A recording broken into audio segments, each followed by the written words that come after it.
December 8, 1945, 08:30 hours. Camp 21, Comrie, Perthshire, Scotland. Oberfeldwebel Klaus Richter stood in formation beneath slate-gray skies, breath misting in the cold morning air, hands numb despite the British-issued gloves. Around him, 250 German prisoners assembled for roll call, men from shattered Wehrmacht and Luftwaffe units, captured during the final collapse of Nazi Germany. Beyond the barbed wire, the Perth Hills rose dark and imposing, beautiful and utterly foreign. Karl had been at Camp 21 for 7 months now, 7 months in what the British called a black camp, designated for Category A prisoners, the hardened Nazis, the SS officers, the men considered most dangerous.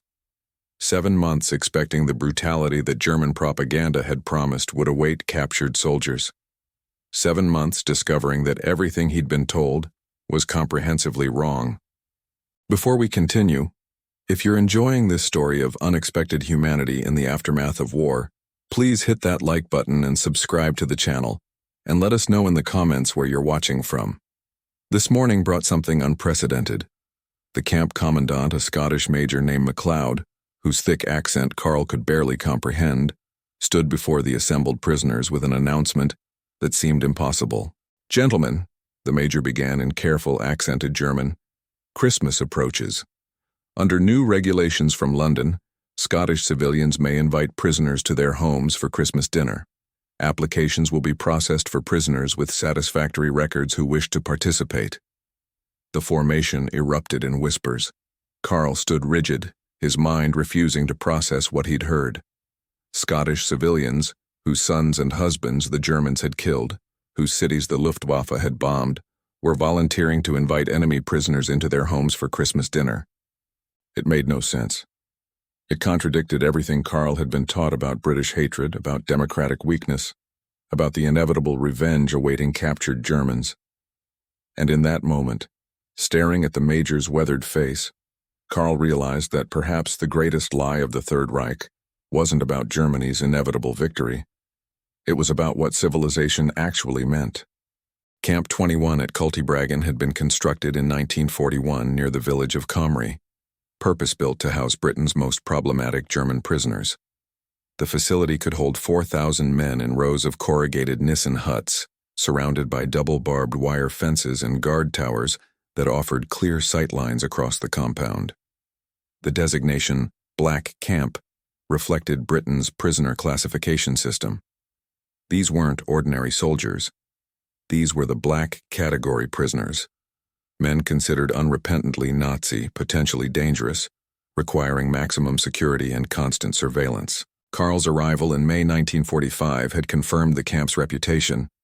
Fellow prisoners included SS officers from concentration camp guard units, Luftwaffe pilots who'd bombed London and Coventry, U-boat crews who'd torpedoed Allied shipping, Wehrmacht officers who'd fought across Poland, France, and Russia. The British had every justification to treat these men harshly. The camps liberated across Europe had revealed horrors that defied comprehension. Bergen-Belsen, Buchenwald, Dachau. The world now knew what Nazi Germany had become, what it had always been beneath the propaganda.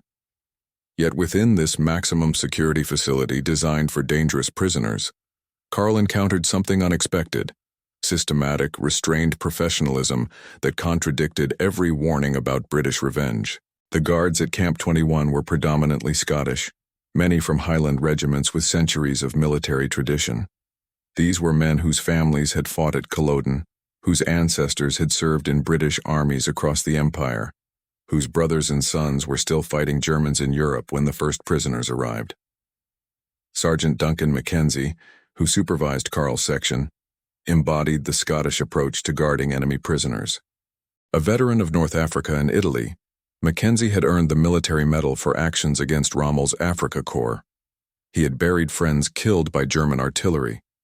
He had seen the devastation German bombing inflicted on Glasgow and Clydebank, where over 1,500 civilians had died in 2 nights of raids in 1941. Karl expected hatred from such a man. Instead, he encountered something more complex: firm discipline combined with grudging fairness and an almost aggressive insistence on maintaining standards. "You'll keep your barracks clean." Mackenzie announced in his first address to Carl's section, speaking in accented German learned specifically for guard duty. You'll work when assigned. You'll obey orders promptly and completely. You'll not cause trouble, and you'll not receive trouble. We're not savages, though God knows you fought for savages. We maintain civilized standards because we're civilized men, which is why we beat you. Is that understood? This philosophy, treating prisoners properly as demonstration of moral superiority rather than kindness, characterized the Scottish approach to Camp 21. Guards didn't fraternize, but they didn't abuse.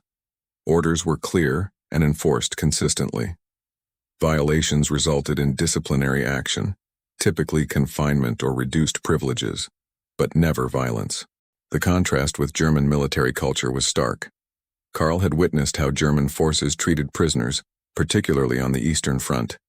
He'd seen the casual brutality, the deliberate starvation, the summary executions.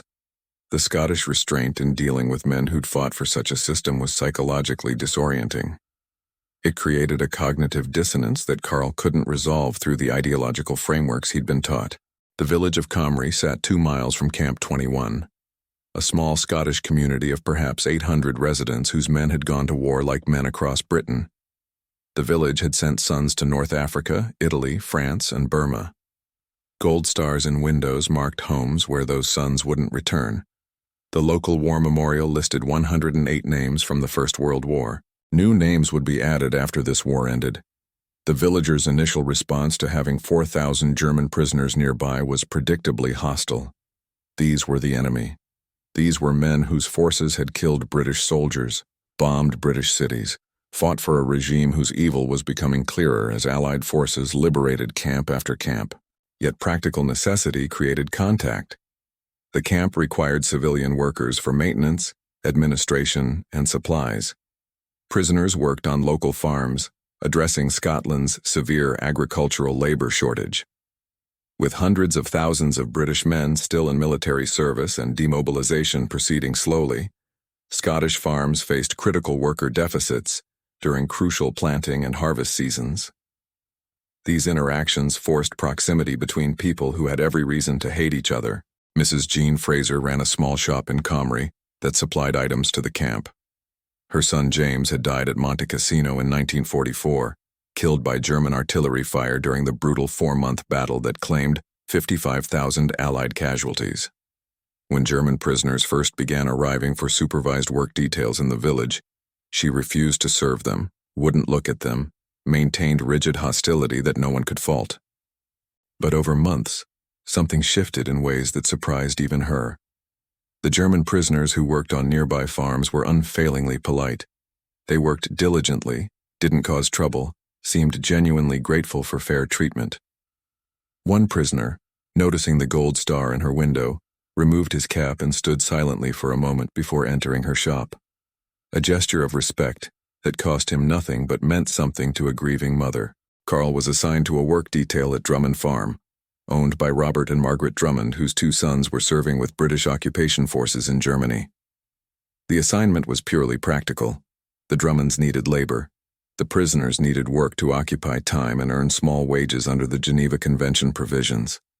The work was hard. Carl, a bank clerk before the war, had never farmed. Scottish agriculture in winter was cold, muddy, physically demanding work that left him exhausted each evening. But it was honest work, and the British provided adequate tools, clear instruction, and fair supervision. Robert Drummond was stern, his expectations high, his tolerance for laziness non-existent. But he was also scrupulously fair. He demonstrated tasks properly, provided guidance when prisoners struggled, brought tea during breaks regardless of weather.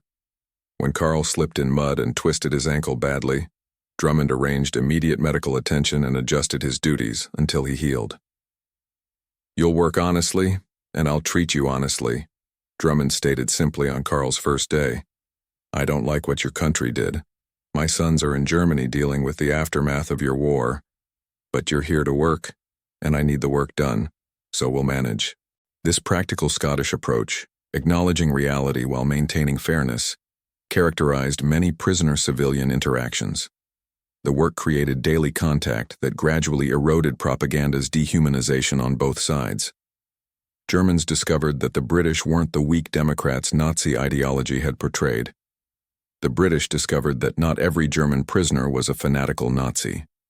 Most were ordinary men caught in history's machinery, guilty of terrible judgment in what they'd supported, complicit in varying degrees in horrific crimes, but still human beings capable of honest work and basic decency.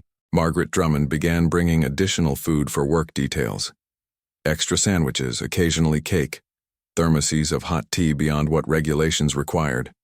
Small gestures of human decency that cost little but meant everything to men far from home, uncertain of their futures, grappling with what their country had become. These gestures weren't forgiveness.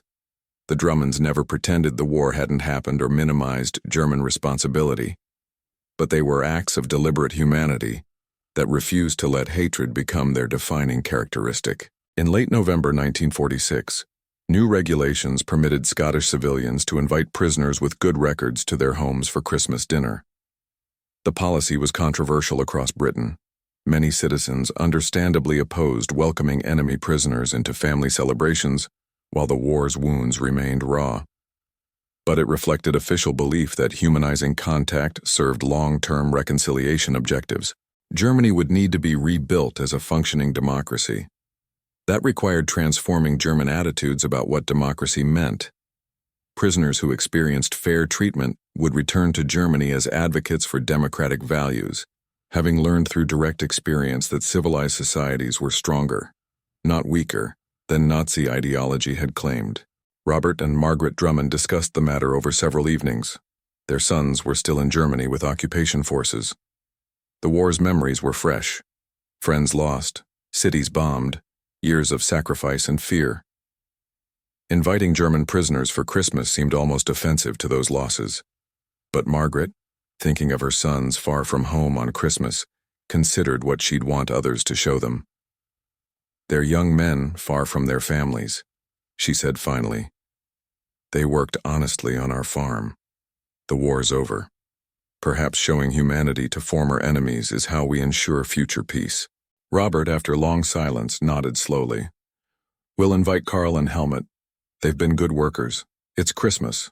We're Christians. That should mean something.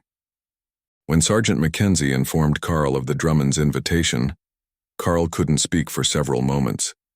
He'd expected to spend Christmas in the barracks, perhaps with a special meal and permission for religious services. The prospect of Christmas dinner in a Scottish home with a family whose sons he might have fought against seemed surreal.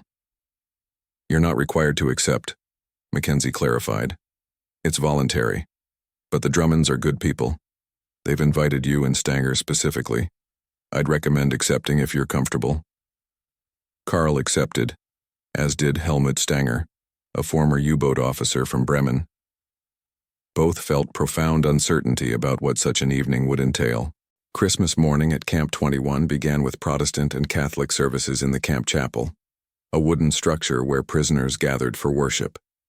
The services were quiet and deeply emotional.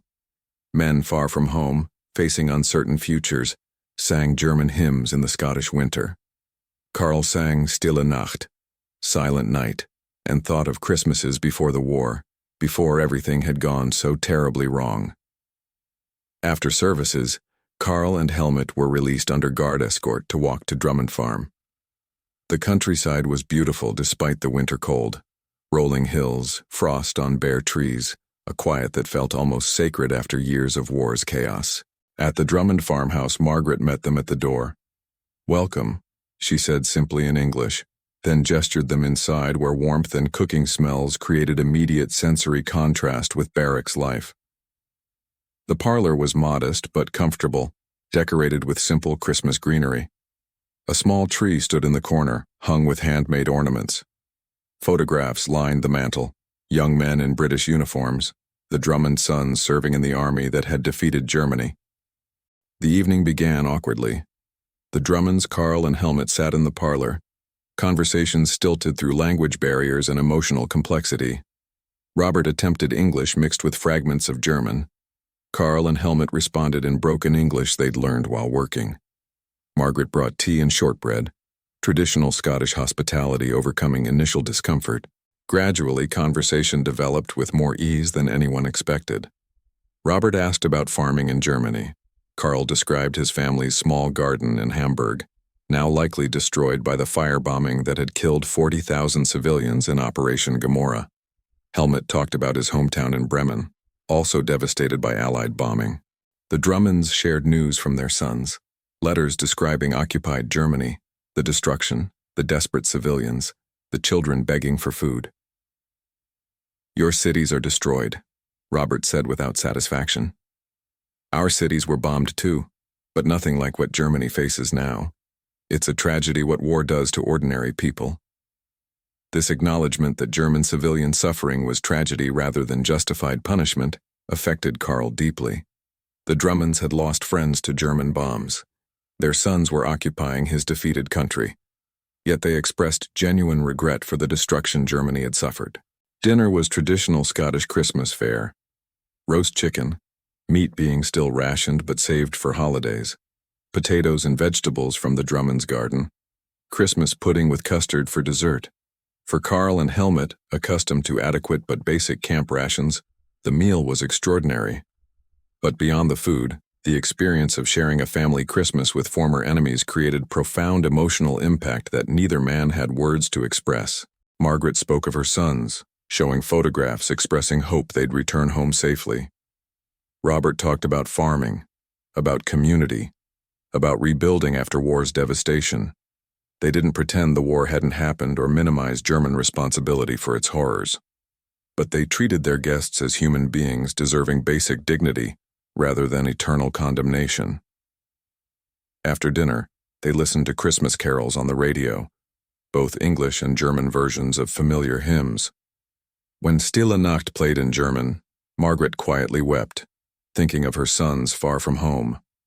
Karl, seeing her grief, felt crushing guilt for his role in the war that had caused such universal suffering. Before Karl and Helmut returned to camp, Margaret gave them small packages, chocolate, cigarettes, small luxuries. "Happy Christmas," she said simply. "We pray this is the last Christmas anyone spends away from home because of war." Walking back to Camp 21 in darkness under clear winter stars, Karl couldn't speak. Finally, Helmut said what they both felt. "We don't deserve such kindness." Karl nodded slowly. "No, but perhaps that's the point. They're showing us what civilization actually means, extending humanity even to enemies who don't deserve it. That's something we never understood." The Christmas invitations of 1946 weren't isolated incidents. Across Scotland, dozens of families invited German prisoners for holiday dinners. Some encounters were awkward, others surprisingly warm. All created human connections that contradicted years of propaganda and hatred on both sides. In Comrie specifically, the Drummonds' example encouraged other families to extend similar invitations in subsequent years. Some prisoners formed lasting friendships with Scottish families, maintaining correspondence for decades after repatriation to Germany. When prisoner repatriation began in 1947 and 1948, thousands of German POWs volunteered to remain in Britain temporarily to continue agricultural work. The British government, facing continued labor shortages, permitted volunteers to stay as civilian workers under revised legal status. Karl was among those who chose to remain. Hamburg was rubble, his family scattered, prospects uncertain. Britain offered work, stability, and surprising acceptance from people who had every reason to reject him. He continued at Drummond Farm as a paid civilian worker, living in converted farm buildings rather than behind barbed wire.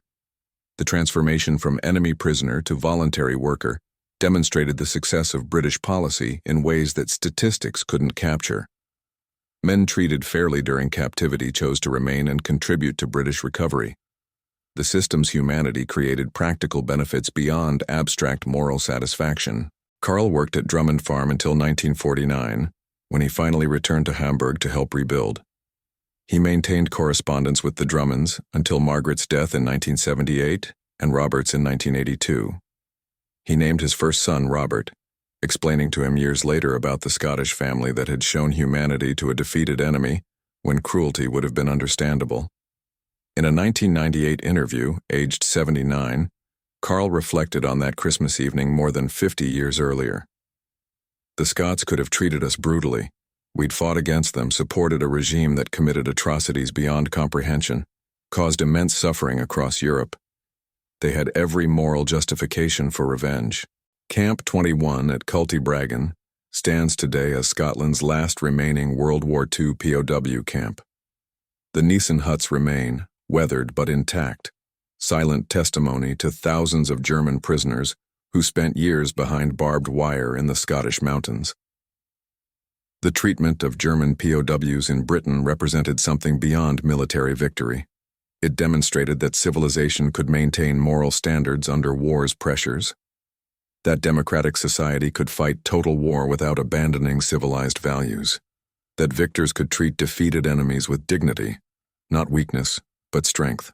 For German prisoners who expected brutality but received fairness, who anticipated starvation but received adequate food, who feared torture but experienced professional treatment, the British camps became their first real encounter with functioning democratic civilization. Many returned to Germany as advocates for democracy, having learned that civilized values produced stronger societies than Nazi ideology ever achieved. The image of German prisoners sitting in London churches beside families whose homes they had helped destroy captures something essential about reconciliation's possibility, even after terrible conflict. Those Sunday mornings didn't erase the war's horrors or minimize German responsibility, but they demonstrated that after conflict ends, peace requires different courage than war demands. The courage to extend humanity to former enemies, to treat defeated foes with dignity, to believe reconciliation serves everyone's interests better than perpetual hatred. Klaus Richter walked through rebuilt Kensington streets decades later, a testament to civilization's quiet triumph, proving through consistent action that democratic values weren't weakness, but the foundation of lasting victory. And in those small acts of inviting enemies to worship together, the British demonstrated what civilization truly means: maintaining your humanity, especially toward those who don't deserve it, because that's what separates civilization from barbarism.